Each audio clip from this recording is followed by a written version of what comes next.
इस चैप्टर में जो न्यूमेरिकल्स होते हैं वो मोस्ट ऑफ द टाइम इस लॉ पे बेस्ड होते हैं। तो आप समझ लोगे यहां पे हम एक इंपॉर्टेंट सी इक्वेशन देखने वाले हैं। ये जो इलेक्ट्रिक सर्किट है इसके बारे में हमने देखा है, उसको सिंबल के फॉर्म में ऐसे बनाते हैं, ठीक है। अब देखो यहां पे ये जो सेल है उसका कुछ पोटेंशियल होगा, जैसे कि उसका पोटेंशियल हो सकता है 1.5 वोल्ट या फिर उसका पोटेंशियल हो सकता है से 5 वोल्ट, ठीक है, कुछ भी हो सकता है उस बैटरी का पोटेंशियल, ठीक है। तो अगर उस सेल का पोटेंशियल है 1.5 वोल्ट तो हम बोलेंगे इस रेजिस्टर के क्रॉस कितना पोटेंशियल डिफरेंस है 1.5 वोल्ट। तो हम बोलेंगे इस रेजिस्टर के क्रॉस जो पोटेंशियल डिफरेंस है दैट इज 1.5 वोल्ट। अगर इस बैटरी का पोटेंशियल है 5 वोल्ट तो हम बोलेंगे इस रेजिस्टर के क्रॉस जो पोटेंशियल डिफरेंस है दैट इज ऑल्सो 5 वोल्ट, ठीक है, फाइन। और हमने देखा है कि बैटरी कनेक्ट करने से यहां पे हाई पोटेंशियल हो जाता है और यहां पे लो पोटेंशियल, तो फिर करंट इस तरीके से फ्लो करता है हाई से लो पोटेंशियल, ठीक है। अब आप देखिए क्या होता है, रेजिस्टर से ये जो करंट फ्लो कर रहा है और उसके क्रॉस ये जो पोटेंशियल डिफरेंस है उनमें एक रिलेशन होता है, उनमें एक रिलेशन होता है। क्या रिलेशन होता है आप देखें, रिलेशन होता है I is proportional to V। I is proportional to V, इसका मतलब आप समझते होंगे क्या मतलब होता है। इसका मतलब ये कि अगर V ज्यादा होगा तो I भी ज्यादा होगा और अगर V कम होगा तो I भी कम होगा। सोच के देखो, it makes sense, it is logical कि ऐसा होना चाहिए। देखो इस बैटरी के कारण ही तो करंट फ्लो कर रहा है ना, इस बैटरी के कारण ही करंट फ्लो कर रहा है, ठीक है। तो अगर बैटरी का पोटेंशियल ज्यादा है तो करंट भी ज्यादा होना ही चाहिए, ठीक है। इस बैटरी के कारण ही करंट फ्लो कर रहा है, तो अगर बैटरी का पोटेंशियल ज्यादा है, बैटरी का पोटेंशियल ज्यादा है तो करंट भी ज्यादा होना चाहिए, ठीक है। जैसे कि अगर बैटरी का पोटेंशियल 1.5 वोल्ट है, ठीक है, तो जो करंट होगा वही कम होगा, और जब पोटेंशियल 5 वोल्ट कर देंगे, ज्यादा कर देंगे ज्यादा, तो करंट भी ज्यादा हो जाएगा, ठीक है। ओके, ऐसी इक्वेशंस आपने पहले भी देखी होंगी। जब यहां पे से प्रोपोर्शनलिटी का सिंबल हटाएंगे तो क्या होगा, एक कांस्टेंट आएगा, कांस्टेंट। उस कांस्टेंट को हम लिखते हैं 1/r, ठीक है। देखो r जो है वो खुद एक कांस्टेंट है, ठीक है, r जो है वो खुद एक कांस्टेंट है, ठीक है। तो 1/r भी जो है वो भी क्या हो गया, कांस्टेंट ही होगा, ठीक है। तो देखो इस इक्वेशन को जनरली ऐसे लिखते हैं I इक्वल्स टू V/r या फिर V equals to I into R, ठीक है। ये जो इक्वेशन होती है इसी को हम बोलते हैं ओम्स लॉ, ओम्स लॉ, ठीक है। ओम जो था, ओम एक साइंटिस्ट था जिसने ये लॉ दिया था, तो उसको श्रद्धांजलि अर्पित करने के लिए इस इक्वेशन को ओम्स लॉ का नाम दे दिया गया है, ठीक है। और यहां पे जो सिंबल R हमने यूज किया है इसका नाम होता है रेसिस्टेंस, रेसिस्टेंस बोलते हैं इसको, इसका नाम है रेसिस्टेंस। ये रेजिस्टेंस क्या चीज है इसकी हम बहुत डिटेल में भी बात करेंगे। रेसिस्टेंस की यूनिट देख लेते हैं पहले, ठीक है, कि यूनिट क्या होती है इसकी। तो उसके लिए आप ये फॉर्मूला यूज करें, तो उस फॉर्मूले से हम R को लिख पाएंगे V/I, ठीक है। तो V की यूनिट होती है वोल्ट और करंट की यूनिट होती है एम्पियर। तो कायदे से रेजिस्टर की यूनिट क्या होनी चाहिए, volt by ampere, volt by ampere, ठीक है। तो रेजिस्टेंस की यूनिट होती है वोल्ट बाई एम्पियर, लेकिन इस यूनिट को हम ओम्स बोल देते हैं, ओम्स, ओम, ठीक है, जिसको इस सिंबल से डिनोट करते हैं, इस सिंबल से डिनोट करते हैं, ठीक है। तो रेजिस्टेंस की यूनिट जनरली हम ओम यूज करते हैं। जैसे कि अगर रेजिस्टेंस की वैल्यू है 5 तो हम बोलेंगे 5 ओम्स, 5 ओम्स। रेजिस्टेंस की वैल्यू 10 है तो हम बोलेंगे 10 ओम्स। ओम को कुछ इस तरह से डिफाइन कर सकते हैं, हालांकि ये सब डिफिनेशन का कोई खास मतलब नहीं होता है। कैसे डिफाइन करेंगे उसकी फिलॉसफी तो आप समझ ही सकते हैं कि अगर पोटेंशियल डिफरेंस जो है वो 1 वोल्ट है और जो करंट है वो 1 एम्पियर है, ठीक है, तो रेजिस्टेंस उस टाइम कितना होगा, 1 ओम, ठीक है। तो कहने का मतलब है कि अगर हमने पोटेंशियल डिफरेंस क्रिएट किया 1 वोल्ट का, ठीक है, और हमने पाया कि करंट भी फ्लो कर रहा है 1 एम्पियर का, तो जो रेजिस्टेंस है हम बोलेंगे कितना है वो 1 ओम, 1 ओम। तो वही लिखा मैंने, 1 ohm is the resistance, 1 ohm is the resistance if current through a resistor, if current through a resistor, current is 1 ampere, is 1 ampere, is 1 ampere, on applying potential difference of 1 volt, on applying potential difference of 1 volt. ठीक है, कहने का मतलब है कि अगर कोई resistor है उससे 1 एम्पीयर का करंट फ्लो कर रहा है, जब हमने पोटेंशियल डिफरेंस 1 वोल्ट का लगाया है तो हम बोलेंगे रेजिस्टेंस कितना है, रेजिस्टेंस इज 1 ओम। और हम देखेंगे रेजिस्टेंस एग्जैक्टली क्या चीज है, थोड़ा डिटेल में देखेंगे उसको। ठीक है, तो आप देखिए यहां पे हमारे पास एक सेल है सर्किट में जिसका सिंबल ये है। ठीक है, ये वायर है जिसमें करंट फ्लो करता है, उसका सिंबल ये बनाया हमने। ठीक है, और इसको क्या बोलते हैं, रेसिस्टर, रेसिस्टर। ठीक है, ओके। और ये जो सर्किट है इसमें कुछ करंट फ्लो करता है आई। ठीक है, तो अभी अभी हमने देखा कि ओम्स लॉ से हम लिख सकते हैं कि I is equals to V by R. ठीक है, तो ये जो आई इसमें करंट फ्लो करता है वो V पे डिपेंड करता है और R पे।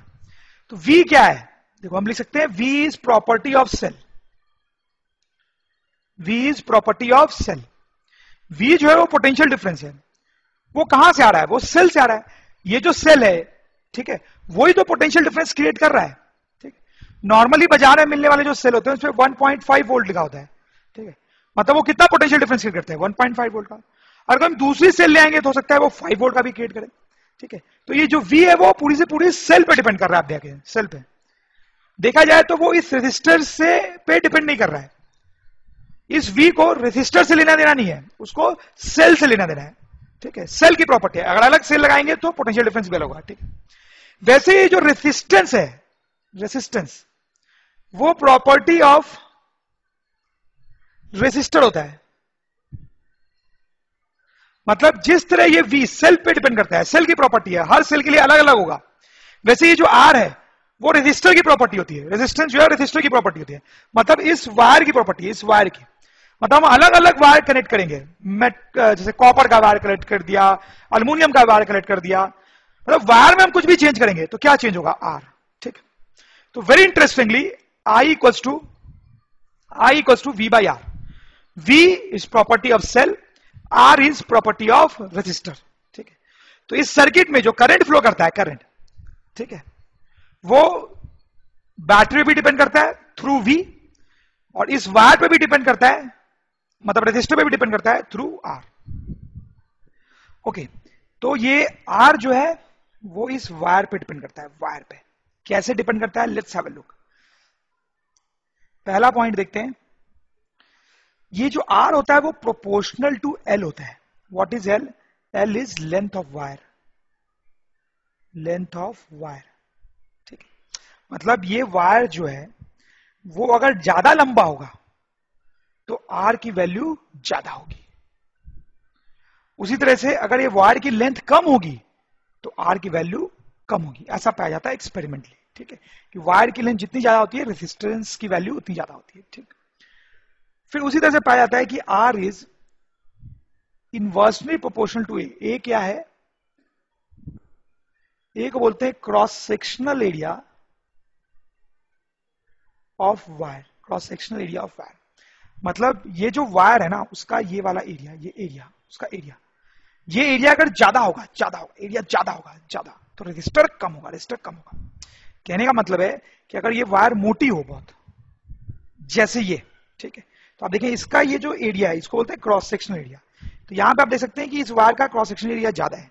ठीक है, तो अगर क्रॉस सेक्शनल एरिया ज्यादा होगा तो रेजिस्टेंस कम हो जाएगा। ठीक है, यहां पे ये पतला वायर है, इसका एरिया कम है, एरिया कम है, तो रेजिस्टेंस ज्यादा हो जाएगा। ठीक है, फिर ऐसा पाया जाता है कि R जो है दैट इज प्रोपोर्शनल टू रो। इस सिंबल को बोलते हैं रो, और इसका नाम होता है रेसिस्टिविटी। ठीक है, ये रो क्या होता है, रो को बोलते हैं resistivity of material, resistivity of material. तो क्या होता है कि जैसे ये वायर जो है ये आयरन का बना हो सकता है, ठीक है, कॉपर का बना हो सकता है, अल्युमिनियम का बना हो सकता है, डिफरेंट चीजों का बना हो सकता है। ठीक है, तो आयरन के लिए रो की वैल्यू अलग होती है, अल्युमिनियम के लिए रो की वैल्यू अलग होती है, कॉपर के लिए रो की वैल्यू अलग होती है। ठीक है, तो R इज प्रोपोर्शनल टू रो। इसका मतलब है कि अगर ये डिफरेंट सब्सटेंस का बना होगा वायर, डिफरेंट सब्सटेंस का, तो रो जो है रेसिस्टिविटी जिसको बोल रहे हैं वो अलग अलग होगी। अगर ये वायर डिफरेंट डिफरेंट मटेरियल का बना होगा तो रो अलग अलग होगा और रेसिस्टेंस भी अलग अलग होगा। ठीक है, हर मटेरियल के लिए रो जो होता है वो अलग होता है।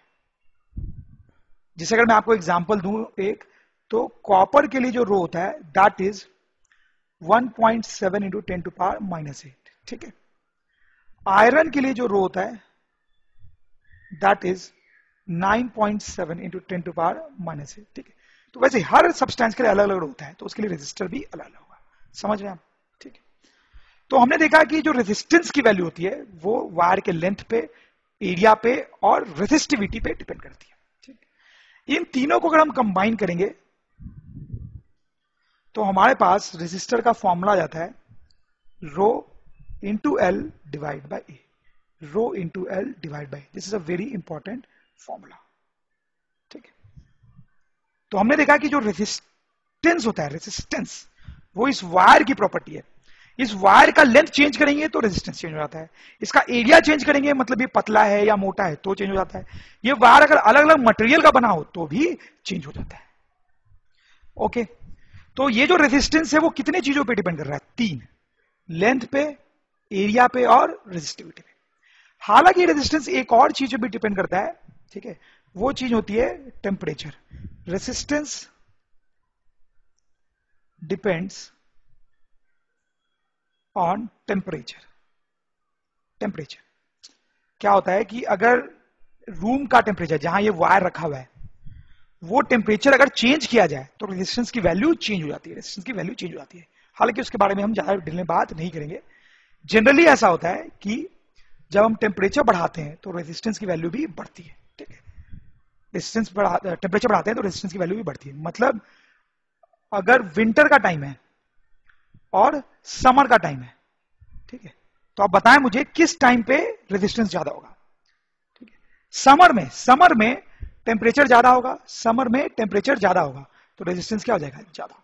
ठीक है, विंटर में ठंड होती है, ठंड, टेम्परेचर कम होगा, टेम्परेचर कम होगा तो रेजिस्टेंस भी कम हो जाएगा। ठीक है, तो फाइनली हमने देखा कि रेजिस्टेंस 4 चीजों पे डिपेंड करता है, लेंथ पे, वायर के क्रॉस सेक्शन एरिया पे, रेजिस्टिविटी पे और फाइनली टेम्परेचर पे। तो एक दो फॉर्मूले जो हमने देखे हैं उसको थोड़ा सा कंक्लूड करके यहां लिख लेते हैं। पहला तो हमने देखा ओम्स लॉ कि current equals to V by R, current equals to V by R, this is called Ohm's law. ठीक है, फिर ये जो R है रेसिस्टेंस, ठीक है, वो उस वायर पे डिपेंड करता है, वायर पे। ठीक, और उसका फॉर्मूला हमने देखा रो L अपॉन ए। ठीक है, R को बोलते हैं रेसिस्टेंस और ये रो जो है इसको बोलते हैं रेसिस्टिविटी। नाम थोड़ा सेम सा है लेकिन फिर भी अलग है, आप ध्यान दें, रेसिस्टिविटी, रेसिस्टिविटी। और हम कुछ एग्जांपल्स देखेंगे जिससे आपको ये फॉर्मूलेज बिल्कुल याद हो जाएंगे और पूरा कॉन्सेप्ट आपका क्लियर हो जाएगा। तो let's see the first example. तो आप देख सकते हैं ऐसा एक सर्किट है, उसमें रेसिस्टर जो है उसका रेजिस्टेंस 5 ओम्स दिया हुआ है। ध्यान दें आप, रेजिस्टेंस की यूनिट ओम होती है, मैंने आपको बताया है। ठीक है, रेजिस्टेंस की यूनिट ओम होती है। और ये जो बैटरी कनेक्टेड है उसका पोटेंशियल दिया हुआ है 10 वोल्ट, 10 वोल्ट। तो हमें बताना है कि सर्किट में करंट कितना फ्लो कर रहा है। क्या करेंगे आप समझ रहे होंगे शायद, बहुत ही सिंपल क्वेश्चन है। हम कौन सा फॉर्मूला यूज करेंगे? Ohm's law. ठीक है, तो हम यूज करेंगे I equals to V by R. V कितना है? 10 वोल्ट। रेजिस्टेंस कितना है? 5 ओम्स। तो यहां से आ जाएगा 2 और करंट यूनिट एम्पियर। ठीक है, मतलब इस सर्किट में जो करंट फ्लो करेगा that will be simply 2 ampere.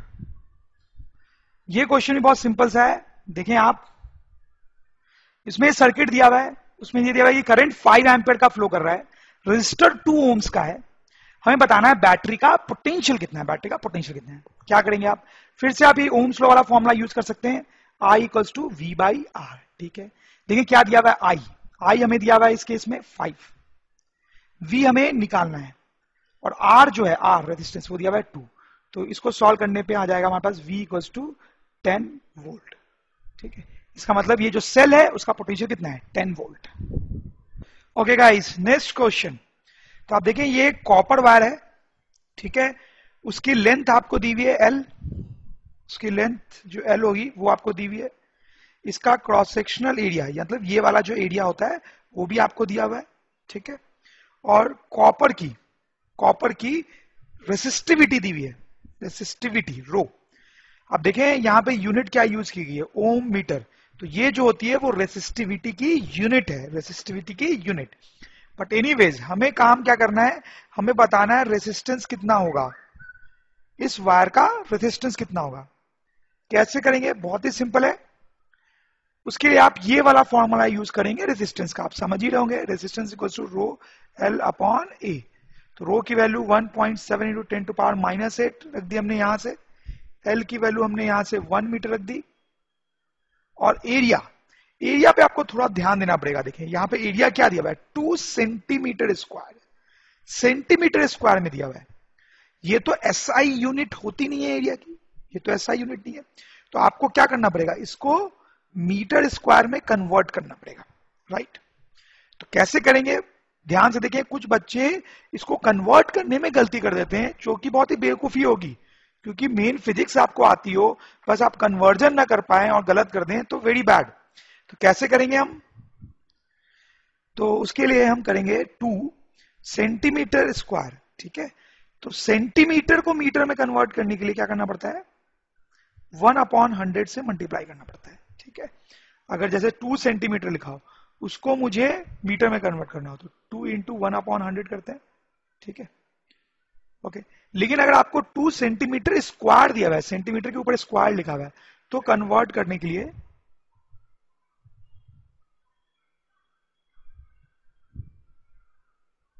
Okay students, this question. तो आप देख सकते हैं एक वायर है जो बैटरी से कनेक्टेड है 5 वोल्ट की। बेसिकली इस वायर को हम रजिस्टर बोल सकते हैं, ठीक है। इसमें कुछ करंट आई नॉट फ्लो कर रहा है, ओके। तो हम ये जो सर्किट है उसमें कुछ कुछ चेंजेस कर रहे हैं, तो आपको बताना है करंट कैसे चेंज होगा। जैसे अभी आप समझ जाएंगे। पहला चीज हम क्या कर रहे हैं कि जो बैटरी का पोटेंशियल है 5 वोल्ट, उसको हमने डबल करके 10 वोल्ट कर दिया, 10 वोल्ट, ठीक है। तो करंट पे क्या इफेक्ट आएगा ये बताना है, करंट पे क्या इफेक्ट आएगा ये बताना है। क्या करेंगे, यहां पे आप ये फॉर्मूला यूज करें कि I equals to V upon R, I equals to V upon R, ठीक है। आर तो रेजिस्टर है, रेजिस्टर में आप कुछ भी चेंज नहीं कर रहे हो, रेजिस्टर में कुछ भी चेंज नहीं कर रहे हो, ठीक है। और ये जो पोटेंशियल है उसको आप डबल कर रहे हो, उसको आप डबल कर रहे हो, 2 टाइम्स कर रहे हो। पहले 5 था, आप 10 कर दोगे। तो इस V को अगर हम डबल करेंगे तो I भी क्या हो जाएगा, डबल हो जाएगा। इसका मतलब पहले करंट I नॉट था, अब वो चेंज होके 2I नॉट हो जाएगा। That will be our answer, 2I naught. सही है, समझ गए होंगे आप। वैसे नेक्स्ट क्वेश्चन आप खुद से सॉल्व करेंगे कि लेंथ ऑफ वायर डबल, ठीक है। अब हम बैटरी को टच नहीं कर रहे हैं, वो 5 वोल्ट ही है, लेकिन ये जो वायर की लेंथ है उसको हमने 2 गुना कर दिया, डबल कर दिया, वायर की लेंथ को डबल कर दिया, ठीक। अब क्या करें, अब करंट कैसे चेंज होगा, तो आप देखें। अब आप ये फॉर्मूला यूज करें, I equals to V by R, ठीक है। और यहां पे R की जगह पे R का फॉर्मूला लिखें, that is rho L divide by A ऊपर आ जाएगा, ठीक, ओके। तो ये जो लेंथ है इसको अपन डबल कर रहे हैं, लेंथ को बढ़ा रहे हैं, डबल कर रहे हैं, ठीक है। तो करंट का क्या होगा, करंट कम होगा, 2 टाइम्स कम हो जाएगा। तो करंट I नॉट से I नॉट बाई 2 हो जाएगा। This will be our answer, सही बात है, ओके। थर्ड पार्ट में पूछा जा रहा है हमसे कि क्रॉस सेक्शनल एरिया डबल कर रहे हैं, मतलब वायर का ये जो क्रॉस सेक्शनल एरिया है इसको हमने 2 टाइम्स कर दिया, 2 टाइम्स डबल कर दिया। तो अब करंट कैसे चेंज होगा, तो फिर से I का फॉर्मूला हम ये लिख लेंगे, यहां पे जो हमने लिखा था VA divide by rho L, ठीक है। तो एरिया को अपन डबल कर रहे हैं, तो आप देखें एरिया अगर डबल होगा तो करंट भी क्या हो जाएगा, डबल। तो करंट I नॉट से हमारे पास हो जाएगा 2I naught, that is our answer, okay. तो आप समझ गए होंगे, बहुत ही सिंपल है। एक और पार्ट करते हैं, 4th part, radius of wire doubled. इसका मतलब आप समझिए थोड़ा, ये जो वायर है, ठीक है, ठीक है, ये जो वायर है उसका क्रॉस सेक्शनल एरिया होगा, ठीक है। और ये सर्कुलर होगा, आप यहां से अगर देखेंगे इस वायर को तो ये सर्कुलर टाइप से दिखाई देगा, ठीक है। वायर्स तो आपने देखे ही हैं, सर्कुलर टाइप के होते हैं। तो उसका रेडियस हमने डबल कर दिया, रेडियस डबल कर दिया, ठीक है। तो ये करंट कैसे चेंज होगा, ठीक है। This is a good question, आप ध्यान दें, ठीक है। तो अब देखें ये जो करंट है उसको हमने लिखा VA बाई रो एल, ठीक है। कैसे ये लिखा था ये तो आप समझ ही गए। अब ये जो एरिया है उसको रेडियस के फॉर्म में लिखेंगे हम। रेडियस के फॉर्म में कैसे लिख सकते हैं, V एरिया को लिखेंगे पाई R स्क्वायर, ठीक है, पाई आर स्क्वायर, रेडियस के टर्म में हमने लिखा पाई आर स्क्वायर। ठीक है, अब आप देखें इट्स इंटरेस्टिंग कि रेडियस को क्या किया जा रहा है, डबल, रेडियस को डबल किया जा रहा है। तो रेडियस को डबल कर रहे हैं तो आर स्क्वायर तो 4 टाइम्स हो जाएगा ना, रेडियस को आपने डबल किया लेकिन उसके ऊपर स्क्वायर है तो रेडियस स्क्वायर 4 टाइम्स हो जाएगा। तो what do you think about current, जो करंट आई नॉट था अब वो अब 4 आई नॉट हो जाएगा, that will be the answer. This was a good question. आप ध्यान से देखें कि करंट को हमने V बाई आर लिखा था, फिर R का फॉर्मूला लगाया वहां पे रो एल अपॉन ए, ठीक है, तो यहां पे हम पहुंचे। फिर एरिया को हमने क्या लिखा, पाई आर स्क्वायर। ठीक है, तो अब R को अगर डबल करेंगे तो आर स्क्वायर 4 टाइम्स हो जाएगा, मतलब करंट भी जो है हमारा वो 4 टाइम्स हो जाएगा, 4 I naught. Let's do this question from NCERT book, it's a good question. A 4 ohm resistance wire is doubled on it, calculate the new resistance of the wire। ठीक है, क्वेश्चन का मतलब समझे आप, कोई एक वायर है हमारे पास, कोई एक वायर है, उसका जो रेजिस्टेंस है that is given as 4 ohms। ठीक है, उसका रेजिस्टेंस 4 ohms दिया हुआ है। Is doubled on it, doubled on it का मतलब क्या हुआ, इसको फोल्ड कर दिया, फोल्ड कर दिया। ठीक है, तो फोल्ड करने से क्या होगा, ऐसा वायर बन जाएगा हमारे पास, फोल्ड कर दिया तो इसकी लेंथ आधी हो जाएगी, ये लेंथ एल थी तो ये लेंथ एल बाई 2 हो जाएगी। ठीक है, और जो क्रॉस सेक्शनल एरिया है, क्रॉस सेक्शन एरिया वो पहले अगर ए था तो वो क्रॉस सेक्शन एरिया अब 2a हो जाएगा, डबल हो जाएगा, डबल, समझ रहे होंगे आप। ठीक है, तो इस वायर का अब नया रेजिस्टेंस बताना है। रेजिस्टेंस तो चेंज हो ही जाएगा क्योंकि आप देखो लेंथ चेंज हो गया है, क्रॉस सेक्शन एरिया चेंज हो गया है, तो रेजिस्टेंस चेंज हो जाएगा। तो अब नया रेजिस्टेंस कितना होगा ये बताना है। ठीक है, तो आप देखें ये जो वायर हमारे पास पहले था उसके लिए अगर हम रेजिस्टेंस का फॉर्मूला लगाएं तो हम लिखेंगे R equals to rho L upon A. ठीक है, सही बात है, और R कितना था 4 ohms, तो हम लिखेंगे 4 equals to rho L upon A. ठीक है, अब ये जो नया वायर बना उसके लिए अगर हम वही फॉर्मूला लगाएंगे R equals to rho L upon A, तो R तो हमें पता करना है। ठीक है, रो एल की जगह पे हम क्या लिखेंगे, आप देखें एल बाई 2, एल बाई 2, और नया एरिया क्या लिखेंगे इसके लिए 2a, 2a। ठीक है, तो ये हमारे पास आ जाएगा रो एल अपॉन, देखिए यहां 4a। ओके, तो इसको लिख सकते हैं 1 अपॉन 4 रो एल अपॉन ए। रो एल अपॉन ए देखें आप यहां से, रो एल अपॉन ए क्या है 4, 4, तो रो एल अपॉन ए जब 4 लिख देंगे तो 1 upon 4 into 4, so this will come out to be 1 ohm, 1 ohm, that is our answer. ठीक है, तो इसका मतलब है कि ये जो वायर था इसका रेजिस्टेंस पहले 4 ohms था।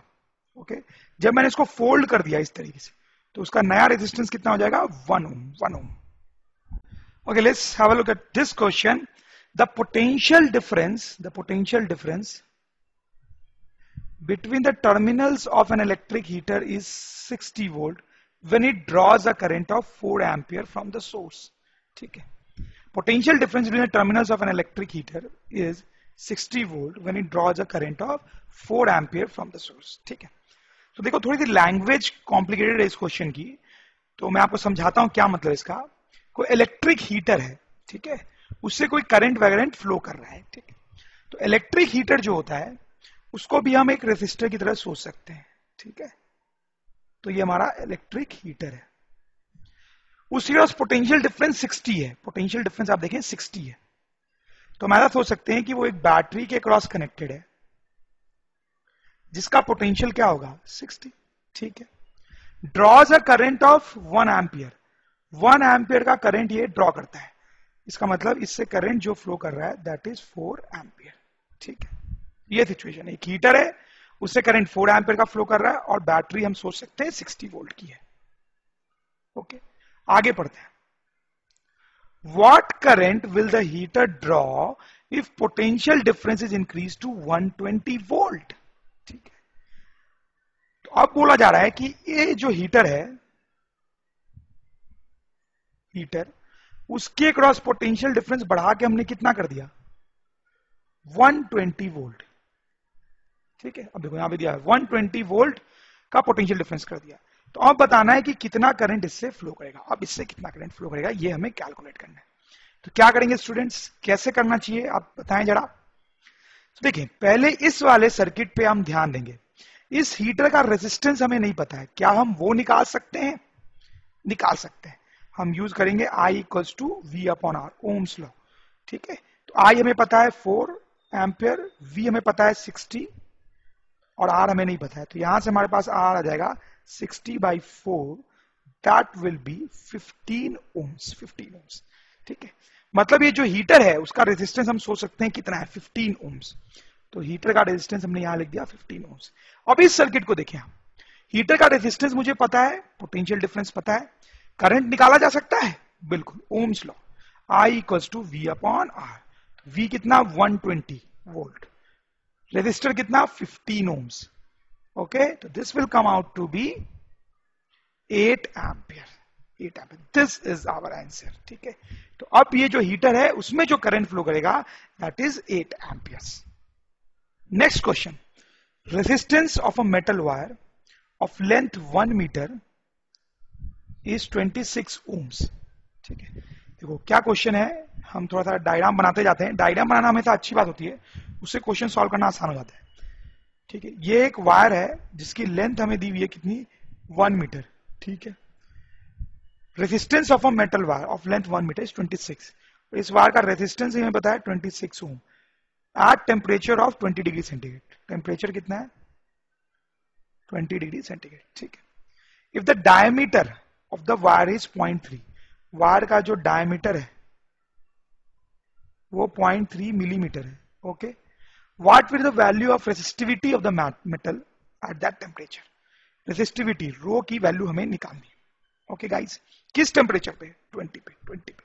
ठीक है, तो क्या करेंगे हम, देखें हम ये फॉर्मूला यूज करेंगे, resistance equals to rho L upon A. ठीक है, और ये जो एरिया है, एरिया के बारे में मैंने आपको बताया, ये जो एरिया होता है उस एरिया को अपन क्या लिख सकते हैं, एरिया का फॉर्मूला होता है पाई आर स्क्वायर। ठीक है, लेकिन हमें डायमीटर के फॉर्म में लिखना है, डायमीटर के टर्म में, क्योंकि क्वेश्चन में डायमीटर की बात की जा रही है, डायमीटर। तो इसको लिख सकते हैं पाई d/2 का होल स्क्वायर। सही बात है, because radius is actually diameter by 2, यहां हो जाएगा पाई d²/4। ओके स्टूडेंट्स, ठीक है, तो यहां से हमारा रेजिस्टेंस का फॉर्मूला हो जाएगा रो एल अपॉन एरिया, एरिया को यहां से लिख देंगे पाई d² और 4 ऊपर चला जाएगा। ठीक है, सही है। ओके, अब हम देखते हैं क्या क्या वैल्यूज हमें पता है। रेजिस्टेंस हमें दिया हुआ है 26 ओम, रख देंगे। रो हमें निकालना है, लेंथ इज 1 मीटर, 1 मीटर, 4 तो 4 होगा, पाई की वैल्यू कितनी लिखेंगे हम, 22/7 लिख सकते हैं अप्रोक्सीमेटली, पता है आपको। अब ये d² है, डायमीटर का स्क्वायर। देखिए ध्यान दें, यहां पे जो डायमीटर है वो मिलीमीटर में दिया है, तो इसको मीटर में कन्वर्ट करना पड़ेगा पहले, तो मीटर में कन्वर्ट कर लेते हैं इसको। तो मीटर में कन्वर्ट करने के लिए इसको 1000 से डिवाइड करना पड़ेगा। ठीक है, तो अब हम इसको यहां पे लिखेंगे 0.3 डिवाइड बाई 1000 का होल स्क्वायर। ठीक है, अब आप इस इक्वेशन में देखें, rho is the only variable, rho is the only variable. इस इक्वेशन को सॉल्व करके आप रो की वैल्यू निकाल सकते हैं, सिंपल मैथ्स है, I am sure you will be able to do it.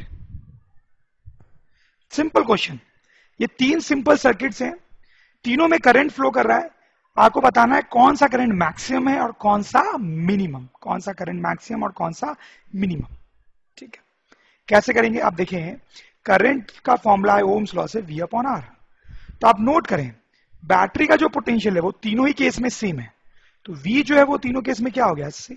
ठीक है, लेकिन जो रेजिस्टेंस है वो सब में अलग है, अलग है, अलग है। तो रेजिस्टेंस के अलग होने से करंट जो है वो भी अलग होगा। ठीक है, अब देखो रेजिस्टेंस और करंट में क्या रिलेशन है, अगर रेजिस्टेंस ज्यादा होगा तो आप देख सकते हैं करंट कम होगा, रेजिस्टेंस ज्यादा मतलब करंट कम, रेजिस्टेंस ज्यादा मतलब करंट कम। ओके, अगर रेजिस्टेंस कम होगा तो करंट ज्यादा, रेजिस्टेंस कम तो करंट ज्यादा, रेजिस्टेंस कम तो करंट ज्यादा, राइट। तो आप देखें ये जो पहला वाला सर्किट है, पहला वाला, उसमें जो रेजिस्टेंस है वो मिनिमम है। ठीक है, तीनों के कंपैरिजन, और ये लास्ट वाला जो सर्किट है उसमें जो रेजिस्टेंस है वो मैक्सिमम है। ठीक है, तो पहले में रेजिस्टेंस सबसे कम है, रेजिस्टेंस सबसे कम है तो करंट सबसे ज्यादा होगा, आई मैक्सिमम। ठीक है, इसमें रेजिस्टेंस मैक्सिमम है तो करंट मिनिमम होगा। ठीक है, वेरी सिंपल क्वेश्चन, इनफैक्ट ये बहुत इंपॉर्टेंट क्वेश्चन समझ सकते हैं आप, और इस चीज को आप बिल्कुल ध्यान रखें कि रेजिस्टेंस जितना ज्यादा होता है, रेजिस्टेंस जितना ज्यादा होता है, करंट उतना ही कम होता है।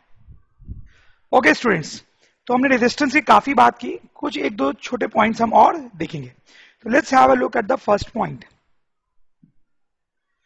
तो हमने देखा जो रेजिस्टेंस होता है उसकी वैल्यू होती है रो एल अपॉन ए, ठीक है।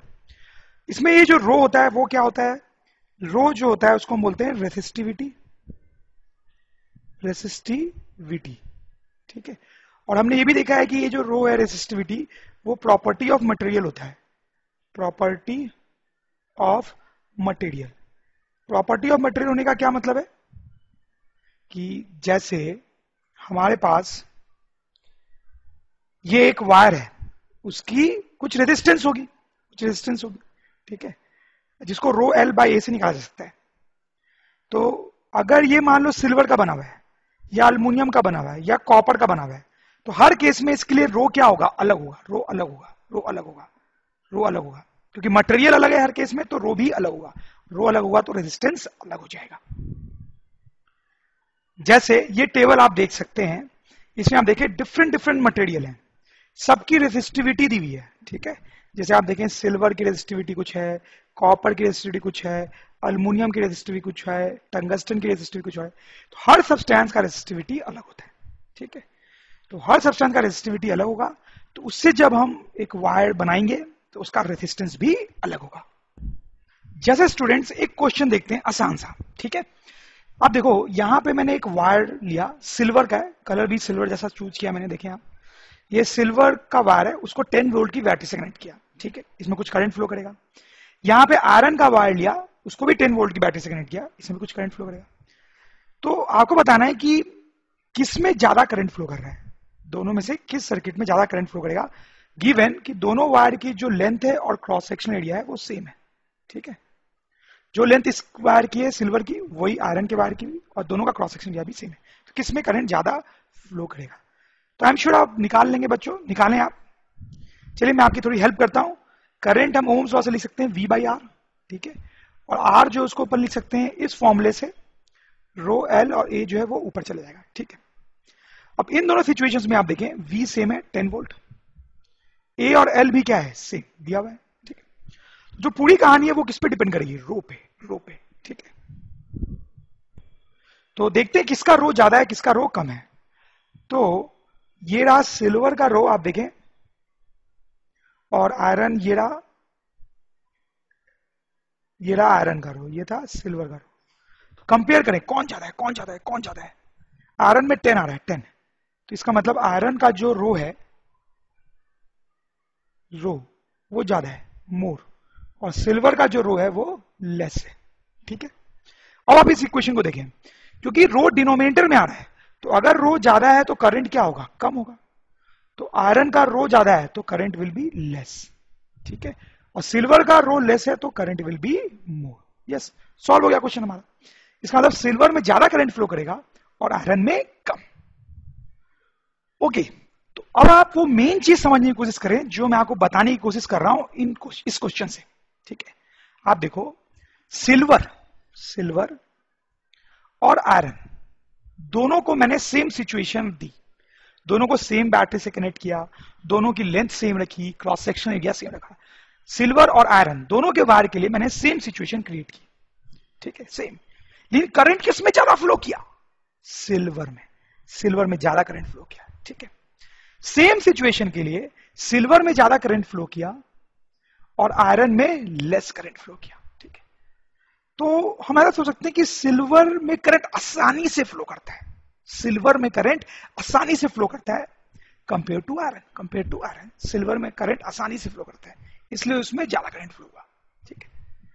तो हम बोलेंगे यहां पे कि silver is a better conductor, silver is a better conductor of electricity than iron, ठीक है। तो बोलेंगे silver is a better conductor of electricity than iron. कहने का मतलब है कि सिल्वर ज्यादा अच्छा कंडक्टर है इलेक्ट्रिसिटी का, उससे ज्यादा करंट फ्लो करता है कंपेयर टू आयरन।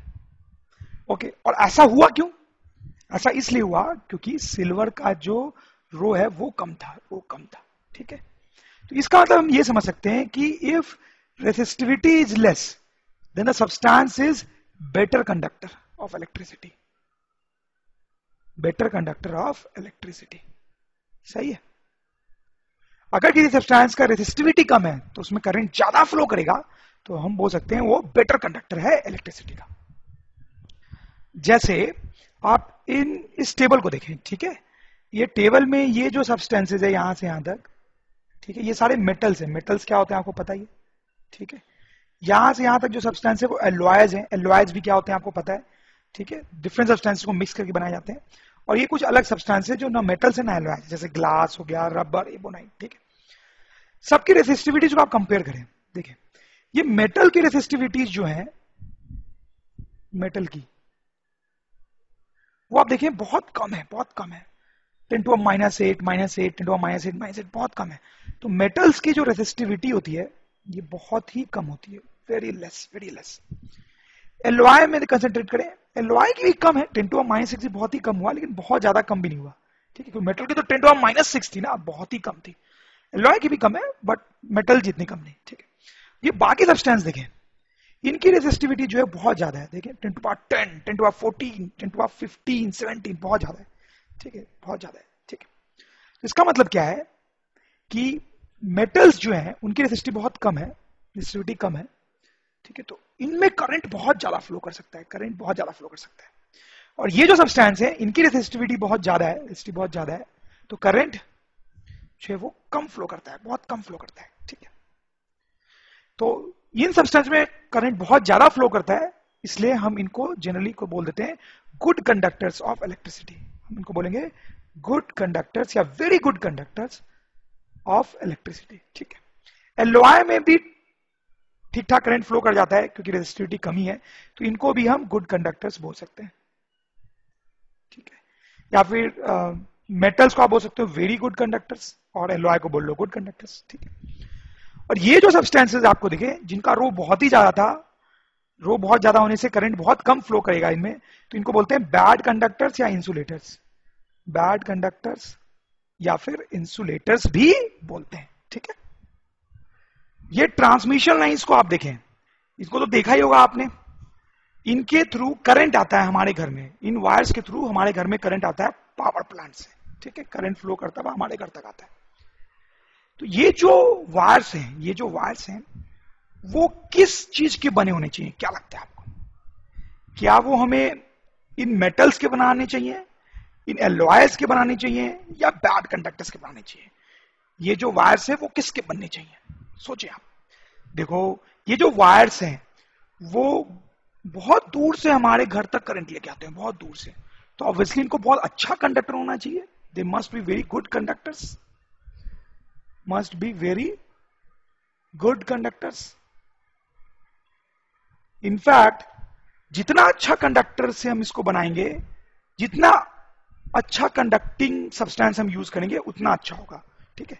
तो कायदे से अगर आप इस चार्ट में देखें तो सिल्वर की जो रेसिस्टिविटी है वो लिस्ट है, ठीक है। मतलब ये बेस्ट कंडक्टर हो गया, बेस्ट, ठीक है। तो हमें कायदे से सिल्वर यूज करना चाहिए। लेकिन यार सिल्वर तो यूज करना सही नहीं है ना, सिल्वर बहुत महंगा होता है, बहुत ही महंगा होता है, तो सिल्वर यूज नहीं करेंगे। तो उसके बाद क्या ऑप्शन है हमारे पास? कॉपर, ठीक है। तो copper will be a good option. तो जनरली ये जो ट्रांसमिशन लाइंस होती है वो कॉपर की बनी होती है। ऐसे कॉपर के बाद अल्युमिनियम भी ठीक ठाक ऑप्शन है, ठीक है। तो कई बार अल्युमिनियम का भी यूज किया जाता है, ठीक है। तो this is an important point कि जो ट्रांसमिशन लाइंस होती है वो जनरली कॉपर या अल्युमिनियम की बनी होती है। क्यों? क्योंकि these are very good conductors, ठीक है। होने को तो सिल्वर भी बहुत अच्छा कंडक्टर है, बट वो बहुत महंगा होता है। ओके, तो हम अगले पॉइंट पे मूव करते हैं, completely different point, variable resistance, ठीक है। क्या होता है वेरिएबल रेसिस्टेंस का मतलब, जरा देखें। अगर मेरे पास कोई नॉर्मल सी वायर है, ठीक है, तो उसका जो रेजिस्टेंस होगा वो रो एल अपॉन ए होगा। ये रेजिस्टेंस फिक्स्ड है, ठीक है, क्योंकि वायर की लेंथ फिक्स्ड है, उसका एरिया फिक्स्ड है, और जिस मटेरियल का बना है उसके अकॉर्डिंग रो भी फिक्स्ड है। तो इसका जो रेजिस्टेंस होता है वो फिक्स्ड होता है, ठीक है। लेकिन कई बार ऐसा होता है कि हमें एक ऐसा रेजिस्टेंस चाहिए होता है, ऐसा सब्सटेंस चाहिए होता है जिसका रेजिस्टेंस वेरिएबल हो, तो उसी को हम बोल रहे हैं वेरिएबल रेजिस्टेंस, ठीक है। ये फोटो देखिए आप, ये एक वेरिएबल रेजिस्टर है एक्चुअली, इसका रेजिस्टेंस वेरी किया जा सकता है, इसको बोलते हैं रिहोस्टेट, इसका नाम होता है रिहोस्टेट, ठीक है, रिहोस्टेट, इसका रेजिस्टेंस वेरी किया जा सकता है। अब बहुत डिटेल में हम नहीं जाएंगे, ये जो चीज आप देख रहे हैं ना ये ऊपर, इसको आगे पीछे मूव किया जा सकता है, इसको आगे पीछे मूव करने से इसका रेजिस्टेंस चेंज हो जाता है, इसका रेजिस्टेंस चेंज होता है, इसको बोलते हैं वेरिएबल रेजिस्टेंस, ठीक है। ये क्या था, फिक्स्ड रेजिस्टेंस। फिक्स रेजिस्टेंस के लिए हम ये वाला सिंबल यूज करते हैं, मैंने आपको बताया, ठीक है।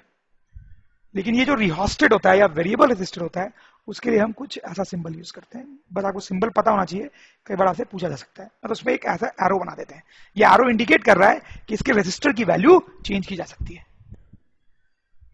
या कई बार इसके लिए एक दूसरा सिंबल भी यूज करते हैं ऐसा, ठीक है। ये तो ये दोनों सिंबल हो गए वेरिएबल रेजिस्टर के, रिहोस्टेड के। Verification of Ohm's law, Ohm's law के बारे में हमने काफी बात की है, ठीक है। ओम्स लॉ को हम एक्सपेरिमेंट करके वेरीफाई भी कर सकते हैं कि एक्चुअली ओम्स लॉ सही है। तो क्या एक्सपेरिमेंट करते हैं, कैसे करते हैं, लेट्स हैव अ लुक। तो ये हमारे पास सर्किट है, ठीक है, ये बैटरी और ये रेजिस्टर। तो हम क्या करते हैं कि इसमें एक एम मीटर कनेक्ट करते हैं। एम मीटर के बारे में मैंने आपको पहले बताया, क्या करता है एम मीटर बच्चों, एम मीटर करंट मेजर करता है, उसका सिंबल ही मैंने आपको बताया था। तो ये एम मीटर ऐसे कनेक्ट कर देते हैं, और याद रखें मैंने आपको बताया था एमीटर हमेशा सीरीज में कनेक्ट होता है, सीरीज में इस तरीके से, ओके। और एक वोल्ट मीटर भी कनेक्ट करते हैं इस तरीके से। वोल्ट मीटर के बारे में मैंने आपको बताया, वोल्ट मीटर का सिंबल ही होता है, और उसको इस तरह से पैरेलल में कनेक्ट करते हैं, ओके। तो इस तरह से हम एक एमीटर कनेक्ट करेंगे और एक वोल्ट मीटर, ओके। और जनरली क्या करते हैं, हालांकि बहुत जरूरी तो नहीं है, यहां पे एक स्विच कनेक्ट कर देते हैं या फिर की कनेक्ट कर देते हैं, ठीक है। वो इसलिए करते हैं ताकि जब हम चाहे सर्किट को ऑन कर सकें और जब चाहे सर्किट को ऑफ कर सकें, ठीक है। अभी हमने सर्किट को ऑन रखा है, ओके। तो इस सर्किट में अब क्या होगा, इस रेजिस्टर में कुछ करंट आई फ्लो करेगा, वो हमें पता चल जाएगा कि कितना है, 1 एम्पियर है या 2 एम्पियर है या 3 एम्पियर है। कैसे पता चल जाएगा, इस एमीटर से, ठीक है। ये एमीटर की रीडिंग से हमें पता चल जाएगा कि ये करंट कितना है, ओके। इस रेजिस्टर के क्रॉस कुछ पोटेंशियल डिफरेंस होगा, पोटेंशियल डिफरेंस जो कि बैटरी के कारण आएगा। वो पोटेंशियल डिफरेंस हमें पता चल जाएगा कैसे, वोल्ट मीटर की रीडिंग से, वोल्ट मीटर की रीडिंग से। यहां पे हम एक चार्ट बनाएंगे, कैसे बनाएंगे, जैसे मैंने एक बैटरी कनेक्ट की, ठीक है, सपोज करो 1.5 वोल्ट की कनेक्ट की, कितने की भी कर सकते हैं, डजंट मैटर, सपोज करो 1.5 वोल्ट की बैटरी कनेक्ट की, ठीक है। तो अब कुछ करंट फ्लो करेगा, तो वो जो करंट है वो मुझे यहां पे देख के पता चल जाएगा, ठीक है। इस एमीटर की रीडिंग देख के पता चल जाएगा कि करंट कितना है, ठीक है। और इसके बाद जो पोटेंशियल डिफरेंस है वो वैसे 1.5 वोल्ट ही होगा, क्योंकि हमने बैटरी 1.5 वोल्ट की यूज की है। बट अगर हम वोल्ट मीटर में भी देखेंगे तो हमें पता चल जाएगा रीडिंग कितनी आएगी, 1.5 वोल्ट, ठीक है, ओके। फिर हम क्या करेंगे, इस बैटरी को चेंज करेंगे, इसका पोटेंशियल चेंज करेंगे। उसको चेंज करने के बहुत सारे तरीके हैं। एक तरीका सिंपल सा ही हो सकता है कि हम एक और बैटरी कनेक्ट कर दें, ठीक है, 2 बैटरी, 2 सेल, 2 सेल। तो अब इसका जो पोटेंशियल हो जाएगा दोनों का मिला के वो हो जाएगा 3 वोल्ट, ठीक है। तो मेरे वोल्ट मीटर की जो रीडिंग है वो 3 वोल्ट आएगी, 3 वोल्ट रेजिस्टर के क्रॉस का पोटेंशियल डिफरेंस 3 वोल्ट।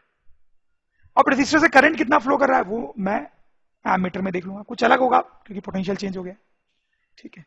फिर मैं यहां पे एक और बैटरी, एक और सेल कनेक्ट कर सकता हूं, तो ये पोटेंशियल चेंज हो जाएगा जो कि मुझे वोल्ट मीटर में भी दिखाई देगा। तो यहां नया पोटेंशियल लिखूंगा, उस टाइम पे जो करंट फ्लो कर रहा होगा वो एमीटर से पता चल जाएगा और मैं यहां पे लिखूंगा। वैसे ही मैं पोटेंशियल चेंज करता जाऊंगा कई बार और करंट नोट करता जाऊंगा, ठीक है। तो मेरे पास एक चार्ट बच जाएगा कि जब रेजिस्टर के क्रॉस ये पोटेंशियल डिफरेंस था तो करंट ये था, जब ये पोटेंशियल डिफरेंस था तो करंट ये था, एंड सो, ठीक है। उसके बाद हम एक ग्राफ बनाएंगे आई वर्सेस वी का, आई वर्सेस वी का, ठीक है। जैसे ये हमारा एक ऑर्डर्ड पेयर होगा, एक ऑर्डर्ड पेयर होगा, आई और वी की वैल्यू हम प्लॉट करेंगे, सपोज करो यहां कहीं आती है। फिर ये दूसरा ऑर्डर्ड पेयर होगा, इसको हम कहीं प्लॉट करेंगे, हो सकता है यहां कहीं है, ठीक है। फिर ये तीसरा ऑर्डर्ड पेयर होगा, इसको प्लॉट करेंगे, हो सकता है यहां कहीं है, ठीक है। फिर वैसे बाकी सारे ऑर्डर्ड पेयर को भी हम इस तरह से प्लॉट करते जाएंगे, ठीक है। तो इस तरह से डिफरेंट डिफरेंट पॉइंट्स आपको मिलेंगे, और इन सारे पॉइंट्स को जब आप ज्वाइन करोगे तो आपको एक स्ट्रेट लाइन सी मिलेगी, ऐसे कुछ स्ट्रेट लाइन, स्ट्रेट लाइन, ठीक है, ये मिलेगी आपको, स्ट्रेट लाइन ही मिलेगी जब आप एक्सपेरिमेंट करके देखोगे। तो क्या एक्सपेरिमेंट किया हमने, ये सेटअप बनाया, बैटरी का पोटेंशियल चेंज किया, ठीक है, जो वोल्ट मीटर में दिख रहा था हमें बार बार, हर पोटेंशियल के लिए कितना करंट फ्लो कर रहा है वो हमने एमीटर में देखा, और फिर हमने चार्ट बनाया कि इस पोटेंशियल पे ये करंट, इस पोटेंशियल पे ये current, and so on. Okay, फिर उस चार्ट का हम ग्राफ बनाएंगे, तो उसको ग्राफ बनाएंगे तो एक स्ट्रेट लाइन आएगी। तो ये जो स्ट्रेट लाइन आ गई उसका मतलब होता है कि I is proportional to V, I is proportional to V, और हम ये प्रोपोर्शनली साइन हटाएंगे तो एक कांस्टेंट लगाएंगे इस तरीके से, तो हमारा फॉर्मूला आ जाएगा I equal to V upon R। ठीक है, तो ये देखो ओम्स लॉ आ गया हमारा। तो इस तरीके से एक्सपेरिमेंटली भी हमने ओम्स लॉ को निकाला है या प्रूव किया है। ठीक है, ये जो ग्राफ स्ट्रेट लाइन आता है इसका मतलब होता है कि I is proportional to V। ठीक है, इसमें आपको डाउट हो सकता है, तो डाउट वाली कोई बात नहीं, आप देखें इस स्ट्रेट लाइन ग्राफ का क्या मतलब है कि जब हम इधर जा रहे हैं तो V क्या हो रहा है, बढ़ रहा है, बढ़ रहा है, V बढ़ रहा है। ठीक है, V बढ़ रहा है, और जब V बढ़ रहा है तो I भी क्या हो रहा है, बढ़ रहा है। ठीक है, V के बढ़ने पे I भी बढ़ रहा है। देखो यहां पे देखो, ये पॉइंट था, कुछ V था और कुछ I था, इस पॉइंट पे गए तो V भी बढ़ा और I भी बढ़ा, इस पॉइंट पे गए तो V और बढ़ा I और बढ़ा, इस पॉइंट पे गए तो V और भी बढ़ा I और भी बढ़ा, तो दोनों साथ साथ बढ़ रहे हैं, मतलब क्या है, प्रोपोर्शनल।